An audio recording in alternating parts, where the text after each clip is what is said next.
Fights, nominations, twist ఇవన్నీ eliminations ఎలా ఉండబోతుంది అనుకుంటున్నారు ఈసారి? చాలా రసవత్రంగా ఉంటాయి అనుకుంటున్నా. వెరైటీ ట్విస్ట్ ఇస్తారు అనుకుంటున్నా. సో నాగార్జున గారు హోస్టింగ్ ఎలా అనిపిస్తుంది మరి మీకు? Super, fantastic, mind blowing. So ఈసారి 8 కాన్సెప్ట్ చాలా డిఫరెంట్ ఉంది కదా, పింక్ కలర్ లో లోగో వచ్చింది. సో దాని మీరు ఎలా? ఇన్ఫినిటీ సింబల్ అది. ఇన్ఫినిటీ అంటే ఎంటర్టైన్మెంట్ కి ట్విస్ట్ లేదు, ట్విస్ట్లకి టంగ్స్ కి లిమిట్ లేదు. సో దాని హింట్ ఇచ్చారన్నమాట.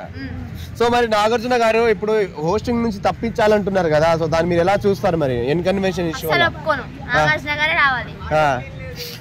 నాగార్జున గారు వస్తే మరి 4 సీజన్స్ వరకు ఉన్నాడు కాబట్టి వేరే అతను వస్తే బాగుంటది. ఎవరి ఒపీనియన్ వాళ్ళకు నాగార్జున. సో ఈసారి ఎలిమినేషన్స్ ఎలా ఉంటుంది అనుకుంటున్నారు చిట్టి మీరు? రసవత్రంగా ఉంటాయి, చాలా గొడవలు అయితే ఈసారి. మరి రీతు చౌదరి గారు వస్తున్నారు అంటున్నారు. సో వాళ్ళ ఆవిడ వస్తే ఎలా ఉంటుంది అనుకుంటున్నారు? సూపర్ ఉంటుంది, సూపర్ ఉంటది. విష్ణుప్రియ బాగుంటది. నీకు తమ్ముడు విష్ణుప్రియ వస్తే ఎలా ఉంటుంది అనుకుంటున్నావు? అంటే కామన్ మ్యాన్స్ అంటే కుమారి ఆంటీ కూడా కామన్ మ్యానే కదా, ఆమె సెలబ్రిటీ కదా, కాకపోతే 2 లివర్స్ ఎక్స్ట్రా అని చెప్పేసి ఫేమస్ అయింది. ఆవిడనైతే తీసుకుంటున్నారు కదా. బరలక్క సెలబ్రిటీ అంటే ఆవిడ సెలబ్రిటీ కదా, పొలిటికల్ ఆమె కూడా వస్తుంది కదా. సో కామన్ మ్యాన్స్ అయినా రావచ్చు, సెలబ్రిటీస్ అయినా రావచ్చు, టాలెంట్ ఉంటే ఎవరైనా రావచ్చు. జాతకాలు చెప్తున్నారు కదా, వేణుస్వామి వస్తున్నారంటే మీరు ఎలా ఫీల్ అవుతారు? అందరు జాతకాలే చెప్తాడు, ఇంకా అందులో నాగార్జున కూడా మన నా చిత్రం కూడా చెప్పింది నెక్స్ట్ ఆమె కూడా విడిపోతారని. సో మీరు ఎలా?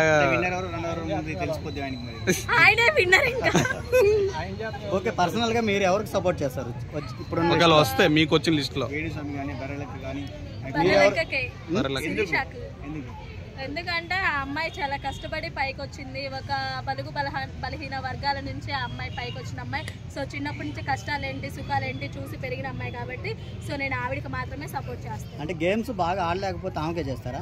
ఆడొచ్చు. ఆమె ఎందుకు ఆడలేదు? ఇంట్లో వీళ్ళు ఏముంది, జిమ్ములకి వెళ్ళి వెయిట్లు ఎత్తుతారు, కానీ ఆమె ఇంటి దగ్గర గిన్నెలు దోమి బర్రెలు దోమి అన్ని చేసిద్ది. వాళ్ళు ఆడినట్టు పల్లవి ప్రశాంత్ ఏమంత ఇచ్చేసాడు, గేమ్స్ ఆడాడు కదా పల్లెటూరు నుంచి వచ్చి. ఈవిడ కూడా ఖచ్చితంగా ఆడి గెలుస్తుంది. ఎందుకు గెలవదీమా?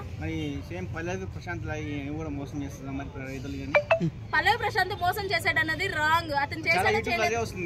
అవును, చూడకుండా వాళ్ళ టీఆర్పీ రైటింగ్స్ కోసం ఏమంటే అవి వేసుకుంటారు, కానీ వాళ్ళు అందరూ వచ్చి చూడలేదు కదా అతను హెల్ప్ చేశాడో లేడో అని. వాళ్ళ ఊరోళ్ళకి కాల్ చేసి చూడండి, వాళ్ళు చేసే ఉంటారు కదా.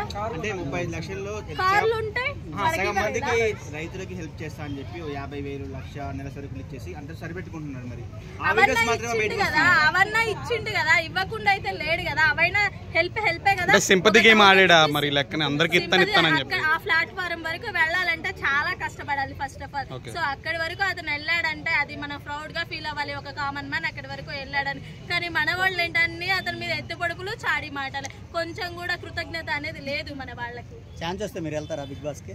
నాకంత వద్దు, నేను పోను. థ్యాంక్స్ అండి.